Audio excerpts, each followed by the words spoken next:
कैलाश पर्वत की शांत चोटी पर, बर्फ से ढके शिखरों के बीच, गहरी तपश्चर्या में लीन है देवों के देव महादेव। उनके सम्मुख बैठी है माता पार्वती, असीम श्रद्धा और जिज्ञासा से भरी हुई।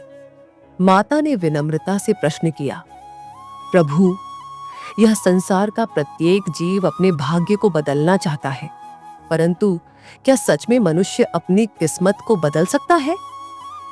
महादेव मुस्कुराए।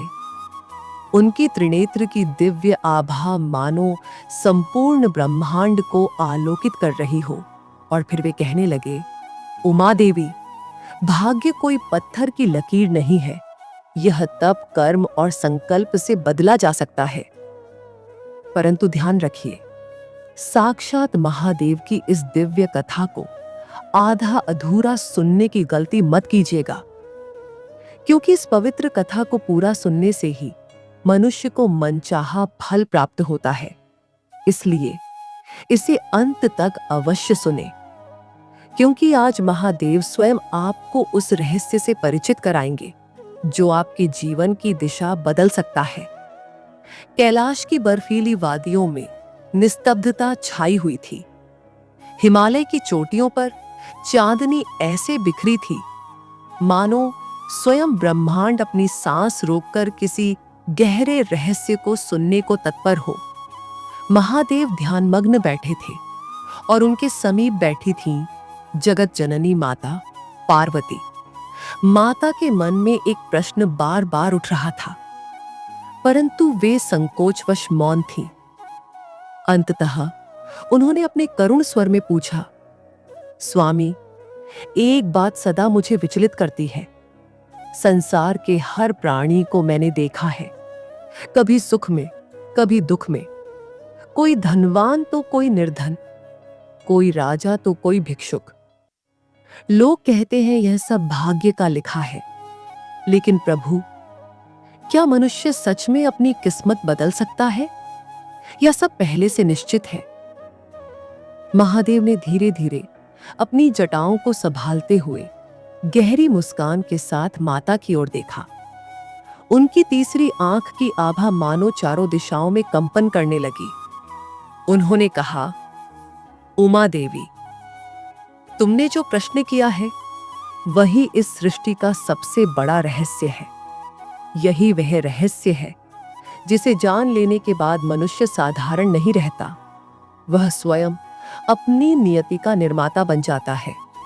लेकिन ध्यान रखना, यह ज्ञान हर किसी को सहज उपलब्ध नहीं होता। यह रहस्य केवल वही जान सकता है जो इसे पूरी श्रद्धा और धैर्य से सुनने का सामर्थ्य रखता हो। माता पार्वती विस्मित हो गई। उनके हृदय में जिज्ञासा और भी प्रबल हो गई। वे बोली, प्रभु, कृपा करके मुझे वह रहस्य बताइए जिससे मनुष्य अपना भाग्य स्वयं गढ़ सके। महादेव ने गंभीर स्वर में उत्तर दिया, देवी, यदि मैं तुम्हें यह रहस्य तुरंत बता दूं, तो इसका महत्व तुम्हारे मन में टिक नहीं पाएगा। भाग्य बदलने का विज्ञान एकदम प्रकट नहीं होता। यह धीरे धीरे साधक की आत्मा में उतरता है। आज मैं तुम्हें इसका पहला सूत्र बताऊंगा, परंतु अब भी केवल एक झलक। जब तक साधक धैर्य नहीं सीखता, तब तक वह भाग्य बदलने का अधिकारी नहीं बन सकता। महादेव ने अपनी बात को स्पष्ट करने के लिए एक पुरानी घटना का उल्लेख किया। उन्होंने कहा, एक गांव में गंगाधर नाम का युवक रहता था।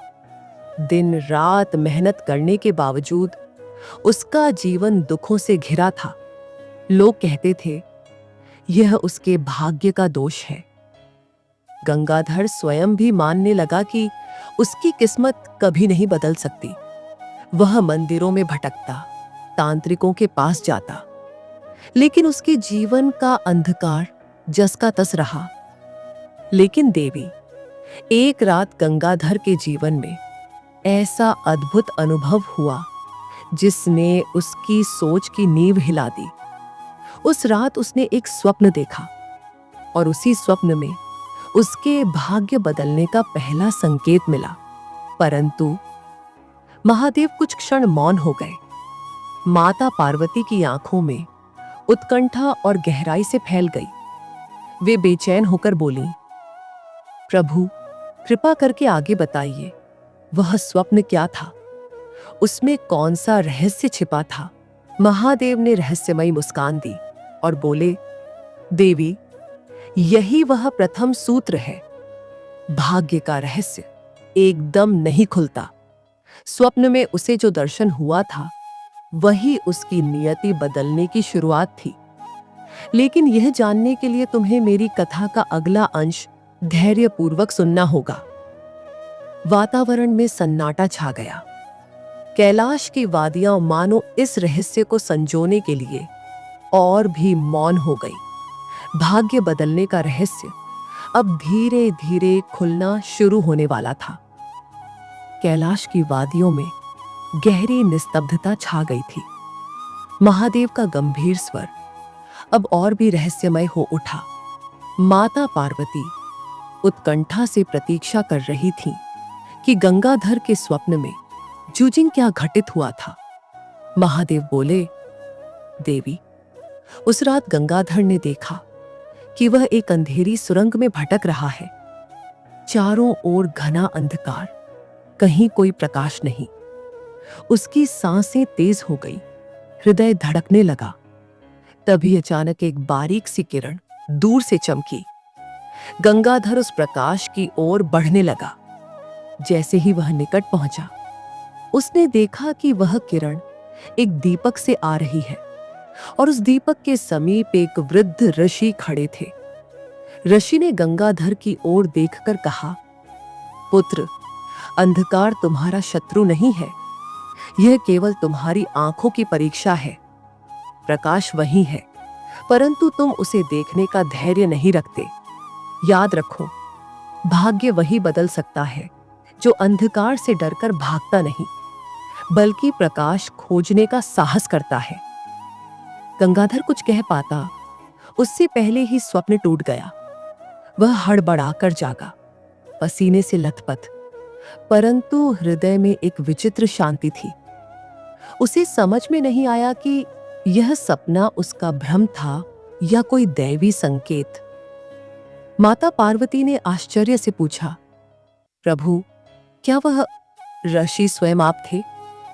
महादेव ने मंद मुस्कान के साथ उत्तर दिया, देवी, वह तो केवल प्रतीक था। स्वप्न मनुष्य की आत्मा से उपजा संदेश होता है। जब आत्मा किसी सत्य के निकट पहुंचने लगती है तो वह उसे संकेतों में दिखाती है। गंगाधर को जो दिखाई दिया वह इस बात का प्रमाण था कि उसकी आत्मा उसे पुकार रही थी। अंधकार से भागो मत, प्रकाश खोजो। और यही भाग्य बदलने का दूसरा सूत्र है।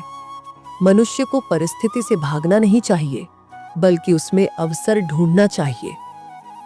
महादेव आगे बोले, देवी, गंगाधर ने उस स्वप्न के बाद अपने जीवन की दृष्टि बदल दी। पहले वह रोता था, मेरी किस्मत खराब है, लेकिन अब उसने कहना शुरू किया, शायद मेरी आंखें ही प्रकाश को ढूंढ नहीं पा रही थी। इस एक परिवर्तन ने उसका जीवन धीरे धीरे बदलना आरंभ कर दिया। अब वह काम को शाप न मानकर साधना मानने लगा। छोटी सी खेती में भी उसने परिश्रम और लगन से नई दिशा खोजी और धीरे धीरे उसका जीवन अंधकार से निकलकर उजाले की ओर बढ़ा। माता पार्वती गहराई से सुन रही थी। वे बोली, प्रभु, इसका अर्थ यह है कि स्वप्न केवल सपना नहीं होता, बल्कि यह आत्मा का दर्पण होता है जो मनुष्य को आगे बढ़ने का मार्ग दिखाता है। महादेव ने दृढ़ स्वर में कहा, हाँ देवी, यही सत्य है। जब आत्मा जागती है तब भाग्य की नींव हिलने लगती है, लेकिन यह अब भी आरंभ मात्र है। भाग्य बदलने का रहस्य अब भी अधूरा है। गंगाधर को अब भी और परीक्षा से गुजरना था, और वही परीक्षा बताती है कि मनुष्य अपनी किस्मत का निर्माता बन सकता है या नहीं। वातावरण और भी रहस्यमय हो गया। महादेव मौन हो गए। माता पार्वती की आंखों में अब और भी जिज्ञासा प्रज्वलित हो उठी। रहस्य की डोर अब और कसती जा रही थी। कैलाश पर शांति का सागर लहरा रहा था, परंतु माता पार्वती के हृदय में गहरी जिज्ञासा की लहरें उठ रही थीं। वे शिवजी से बोली, प्रभु, अब मुझे यह बताइए कि गंगाधर को कैसी परीक्षा से गुजरना पड़ा और वह परीक्षा उसके भाग्य बदलने में कैसे सहायक बनी।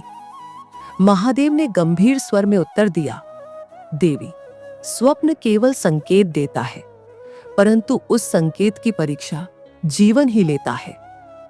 गंगाधर के लिए भी ऐसा ही हुआ। उसके गांव में भयंकर अकाल पड़ा। खेत बंजर हो गए, पशु मरने लगे, लोग गांव छोड़ने लगे। गंगाधर के पास भी इतना अनाज नहीं था कि वह अपने परिवार को कई दिन खिला सके। पूरे गांव में निराशा और भय का वातावरण छा गया। हर कोई कह रहा था, अब हमारी किस्मत ही ऐसी है, इससे बचना असंभव है। परंतु गंगाधर ने अपने स्वप्न की याद की। उसने सोचा, ऋषि ने कहा था, अंधकार से भागना नहीं, प्रकाश खोजना है। उसने निश्चय किया कि वह परिस्थिति से भागेगा नहीं। महादेव ने माता की ओर देखकर कहा, देवी, यही मनुष्य की सबसे बड़ी परीक्षा होती है। जब संसार हार मान ले, तब भी जो अपनी आशा पर टिके रहता है, वही अपने भाग्य का निर्माता होता है। गंगाधर ने अपने खेत की मिट्टी को देखा। वह सूखी और बंजर हो चुकी थी। गांव के लोग हंसते हुए बोले, पागल है, अब इस जमीन से कुछ नहीं उगेगा। लेकिन गंगाधर ने हार नहीं मानी। उसने दिन रात श्रम किया, कुआं खोदा, दूर से पानी ढोया और खेत में नई विधि से बीज बोया।